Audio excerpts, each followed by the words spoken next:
नमस्कार दोस्तों, आप देख रहे हैं सिनेमा हॉल और मैं अजय ब्रह्मात्मज। आज मैं पिंक की बात करूंगा। पिंक 16 सितंबर 2016 को 5 साल पहले रिलीज़ हुई थी। इन 5 सालों में पिंक का प्रभाव बढ़ता ही गया है और इसके लिए मैं सुजीत सरकार, अनिरुद्ध राय चौधरी, रितेश शाह, तापसी पन्नू, कीर्ति कुल्हारी, एंड्रिया और अमिताभ बच्चन को भी बधाई दूंगा। इन सभी के योगदान से, इन सभी के सृजनात्मक योगदान से यह फिल्म पर्दे पर आई थी और इसने जनमानस को झकझोर दिया था। ठीक वही प्रभाव था जो नो वन किल्ड जेसिका का था। इस फिल्म को अगर आप फिर से देखें या गौर करें तो इस फिल्म की थीम है नो मीन्स नो।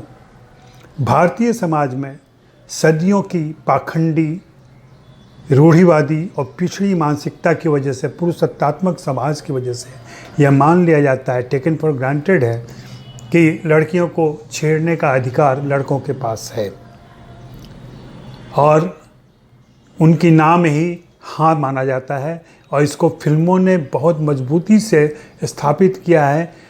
गाने सुन लें, संवाद सुन लें, फिल्मों के दृश्य याद करें, आपको याद आएगा तेरी हाँ हाँ में ना का मज़ा है, उम्र पड़ी है जल्दी क्या है।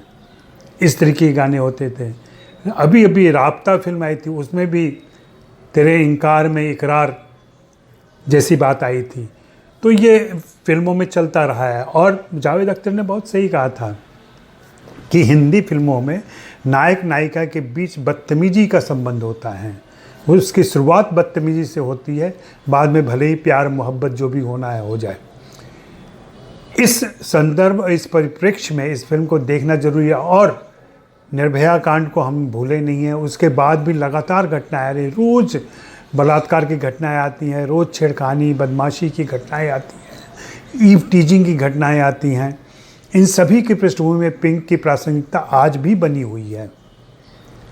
इस फिल्म की शुरुआत यूँ हुई कि अनिरुद्ध राय चौधरी को अपने पड़ोस में एक महिला से परिचय हुआ। वह महिला थोड़े आधुनिक विचारों की थी, आती जाती थी, बाहर घूमती थी। उसको वहाँ के लोगों ने माना कि यह बदचलन औरत है और फिर उस पर ताने फप्तियाँ ये सब कसी जाने लगी और मुमकिन है छेड़खानी भी हुई हो। इससे आलोड़ित होकर अनिरुद्ध राय चौधरी ने एक कहानी सोची और सुजीत सरकार से शेयर किया। सुजीत सरकार ने जब कहानी पढ़ी तो उन्हें लगा कि अरे हाँ, ये तो मेरे परिवार में भी होता है, बाहर भी होता है। बेटियों को सैकड़ों हिदायतें दी जाती हैं कि तुम ऐसे करो, वैसे करो, यहाँ बैठो, ऐसे चलो, ऐसा व्यवहार करो। तो उनको भी उन्होंने इसमें समाहित किया और फिर दोनों ने रितेश शाह से संपर्क किया। रितेश शाह जो बहुत ही पॉपुलर लेखक हैं आजकल, और पिंक उनके लिए एक महत्वपूर्ण फिल्म थी। बताते हैं कि इस फिल्म के 16 ड्राफ्ट तैयार किए गए थे, तब जाकर के शूटिंग स्क्रिप्ट तैयार हुई थी। और सुजीत सरकार ने बिल्कुल नई कास्टिंग की थी। 3 अपेक्षाकृत नई लड़कियों को अपनी फिल्म में लिया था,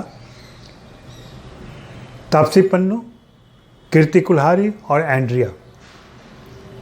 इनके नाम मीनल, फलक और एंड्रिया ही हैं। इस फिल्म में जो मुख्य और सर्वाधिक महत्वपूर्ण भूमिका थी वह दीपक सहगल यानी अमिताभ बच्चन की थी। और अमिताभ बच्चन ने अपनी जिम्मेदारी को बखूबी निभाया था।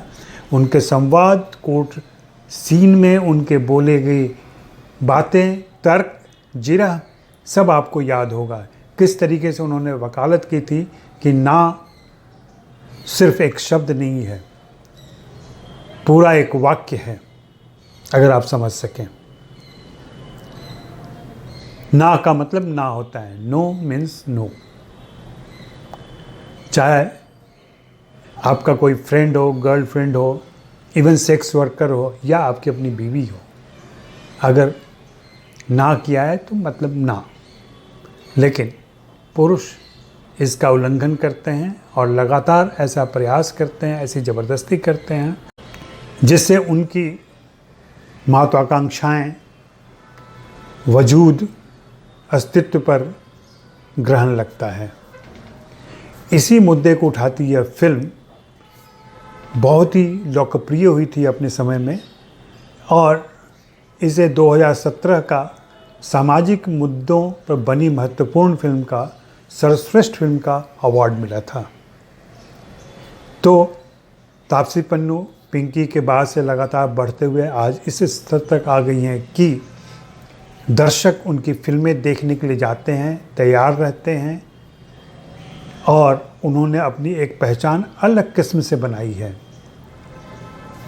और वह लगातार आगे बढ़ रही हैं। पिछले दिनों एक इंटरव्यू में तापसी ने बताया कि 2020 और 2021 में उनकी 5-5 फिल्में आने वाली थी जो कोरोना महामारी की वजह से रुक गई क्योंकि थिएटर बंद हैं। अभी उनकी 6 फिल्में तैयार हैं जो कभी भी रिलीज़ हो सकते हैं, बल्कि संकट ये आ गया कि उनकी फिल्में आपस में ही टकरा रही हैं। तो इन सारे संदर्भ में इस फिल्म को आप याद करें, इसके महत्वपूर्ण योगदान को याद करें, इन सभी के करियर में इस फिल्म के योगदान को याद करें और अगर आपने अभी तक यह फिल्म नहीं देखी है तो ज़रूर देखें। शुक्रिया, मेहरबानी, धन्यवाद।